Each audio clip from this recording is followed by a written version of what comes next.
Welcome to another installment of This Is Not Normal on the Political Drain podcast with Drill Sergeant Doug, aka Admin Doug, a U.S. Army veteran, teacher, musician, and family man from Jamaica, now fights for justice and democracy through commentary and humor. Follow him on YouTube at Political Drain and at Sons of Liberty Official as Drill Sergeant, aka Admin Doug, continues to protect our freedoms. I am so happy that Trump is sending the National Guard in here. Not soon enough. What do you want to see happen? I want him to come in and mess them up and just annihilate these people. Whatever force they need.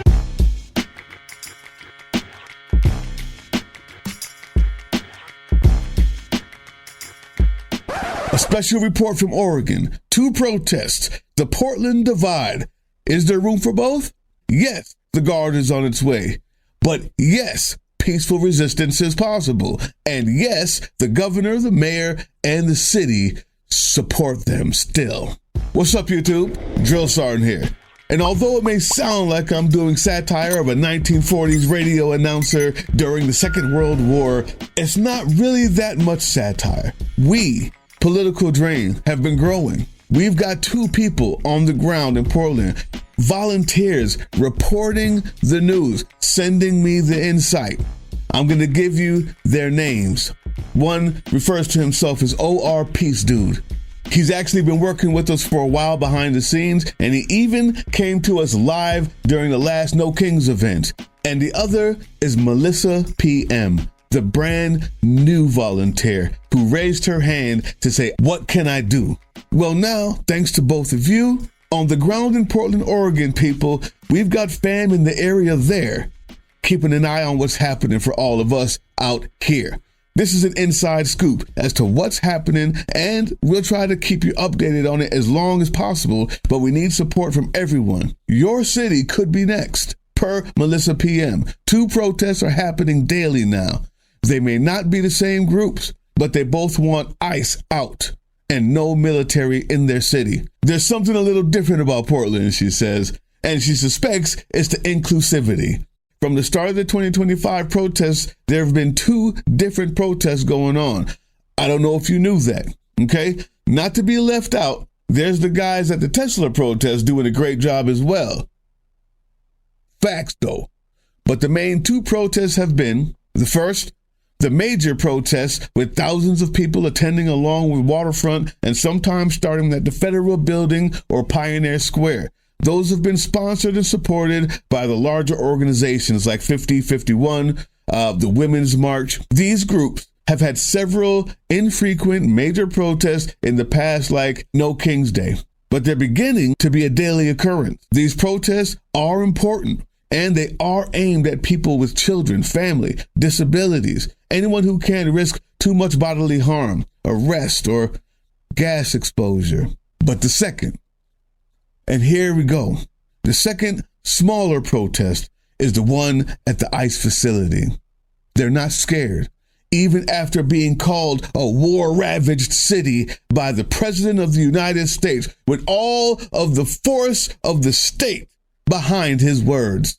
They're not scared. They're still there. And no, it's not a riot. Because if you see what some of these people are saying, this is what they call a riot. In Portland, Oregon, complete mayhem, chaos, anarchy. I'm going to show you some crazy footage of what's going on outside the ICE facility in Portland. Check it out. Are you a riot here? I don't see no riot here.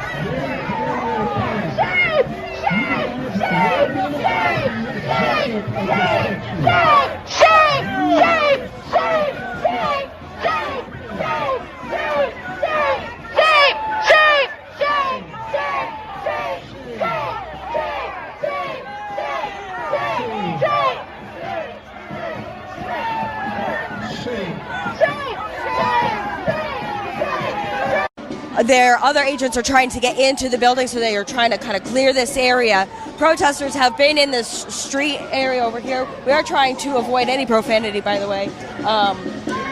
We've got protesters up the hill blocking the road so cars can't come in or out.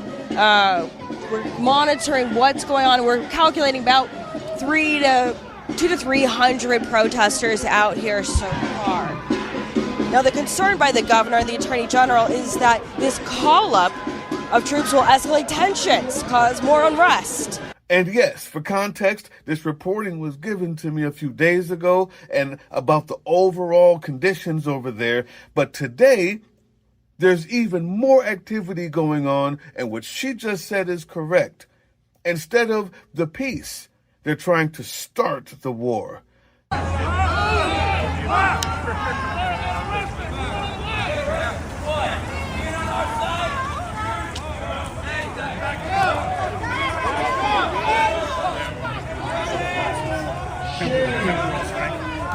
Hey, to the side!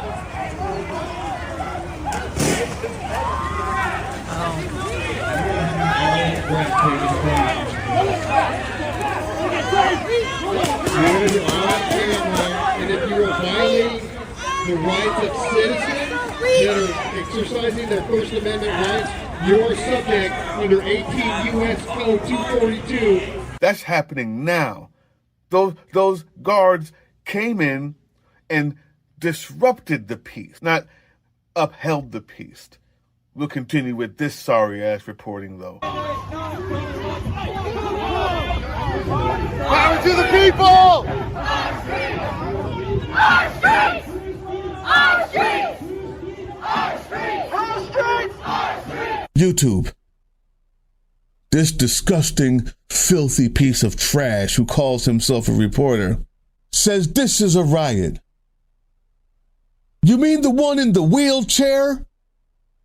Do you mean the woman in the wheelchair saying she doesn't want ICE stealing people away from their families? Is that the riot you're talking about?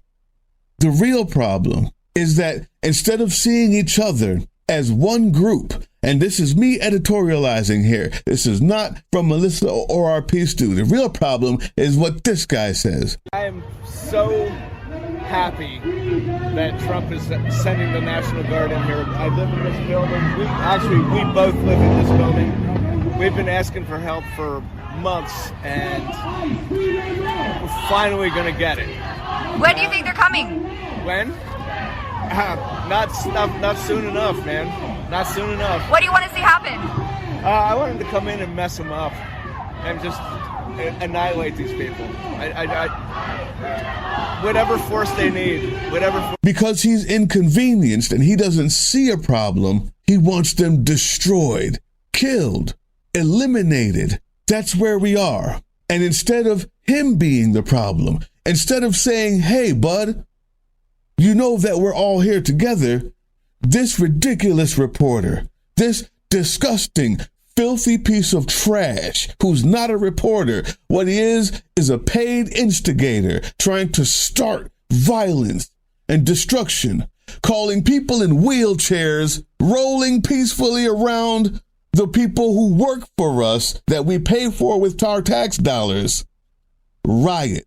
Thank God we have actual reporting. Let's continue with Melissa's report here. Since this footage here, they've been cleaned up, but they keep coming back. They keep coming back. Wheelchairs and all. You stupid, filthy piece of trash. I got something coming for you, too. There's just too many people to flame. Let's get back to the story.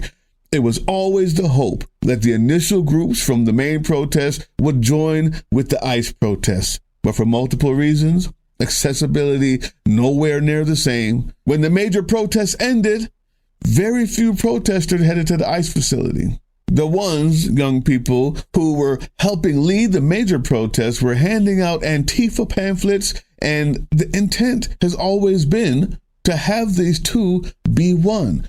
The two protests. It hasn't turned out that way. I love the fact that we're protesting, but if you go to Sons of Liberty, if you hear what Big Sarge says, I agree.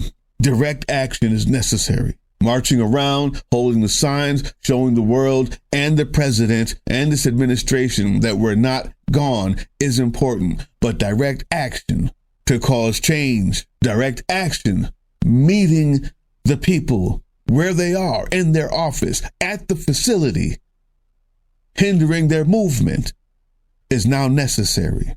I wish those two could become one over there, guys. You have the people there in Portland. Can you imagine? Here's the version of the story that you might be hearing outside of here, people. The ICE protesters are the anarchists and the hardcore Antifa members, but it also varies with even clergy attending the protest.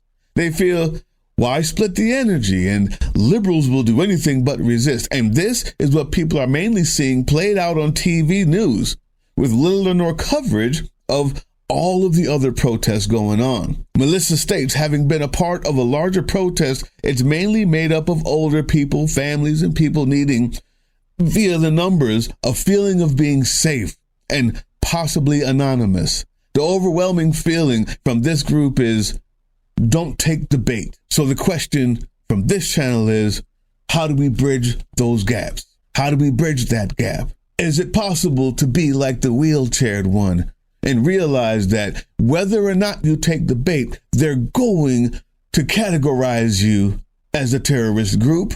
So you might as well join and fight where it matters. And by fighting, I mean, if she can do it, then yeah, you can do it and not take the bait. Yeah, you can be nonviolent and still stand your ground in the same place with the supposed Antifa members. Thanks to this reporting, I now know what to call on in Portland, and I hope that you're hearing me. To continue, currently Portland's mayor, the governor, and city council, along with the police people, are all siding with the protesters. If we lose that support with 200 guardsmen on the way, we may be looking at martial law. As it looks like Nazi Pete has overrode Governor Tina Kotek after her stating in a press release that she had no intention of using the Oregon National Guard at this time. Defense Secretary moves to federalize 200 Oregon National Guard members for Portland deployment. Now I'm going to put that memo here. You can read what it says. But here's the whole other side. Here is the non-satirical 1940s voice. Despite what Trump says, despite what the cankled one says, and spits out of his fat fingers onto his lie central. The truth is, for the most part, things look completely normal in Portland, even with the war-ravaged Antifa. There's one ICE facility, and they're there. But Portland, it's normal. And what's normal for Portland is music, excellent food, okay? Premium weed, and a touch of rain. Maybe more than a touch. Yeah, Saturday market, and people out walking their dogs. All the cats have been eaten already. My point is, this city is not perfect, but it's not the hellscape that Trump is making it out to be. And in no way, shape, or form is it anywhere close to that.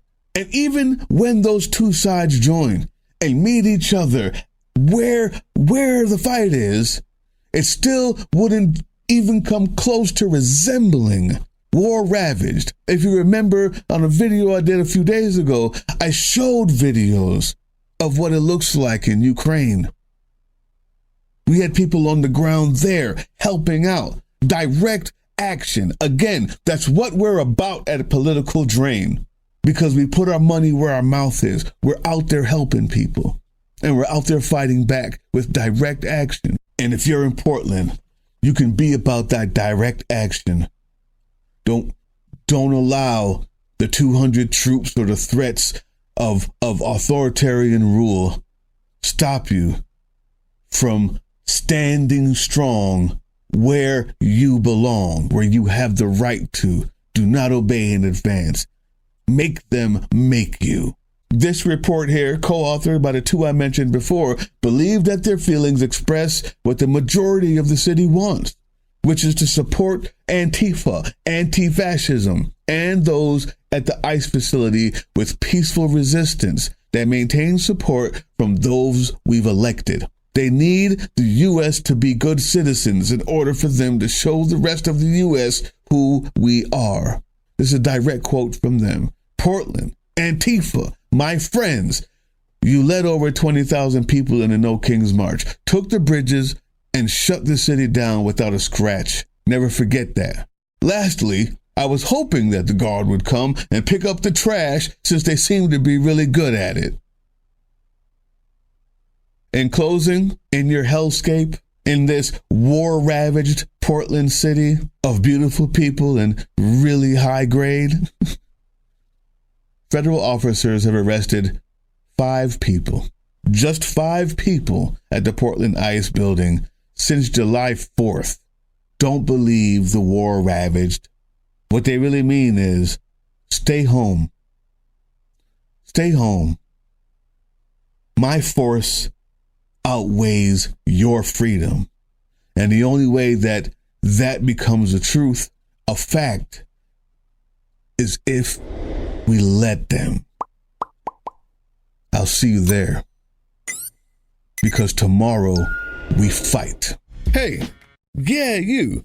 Before you click away to watch someone unbox a tactical toothbrush, let's talk about something real. Political Drain isn't just another content mill. We're a digital front in a very real war. Not with bullets, but with ideas, with action, and with solidarity. We pair urgent news with critical education. And we build community around actual resistance, not the hashtag kind. The kind that moves. But here's the thing. None of this is free. It isn't. Behind every video is time, labor, research, and some weird guy asking if we're going to pay the hosting bill. And yeah, some of that money goes to things we can't necessarily say out loud. If you know, you know. Let's just say our special ops aren't Call of Duty LARPers. They're people making real moves to protect, uplift, and organize. You're not just funding a channel. You're funding a resistance network in a world where capital still calls the shots. Unfortunately, in a system built on artificial scarcity, even mutual aid has a price tag. And if we want to grow, if we want to win, we need your help. We need your help. So if you've got even a few bucks to spare, toss it our way. It's not for ads. It's not for merch drops, but for people making moves in the shadows so others can do it in the light. It's just us and you. So fund the mission, fund the fight, fund the future, because nobody's coming to save us. We save each other. That's how this works. Follow us on all these things you see here, and our link tree is in the description. Maybe even get some merch.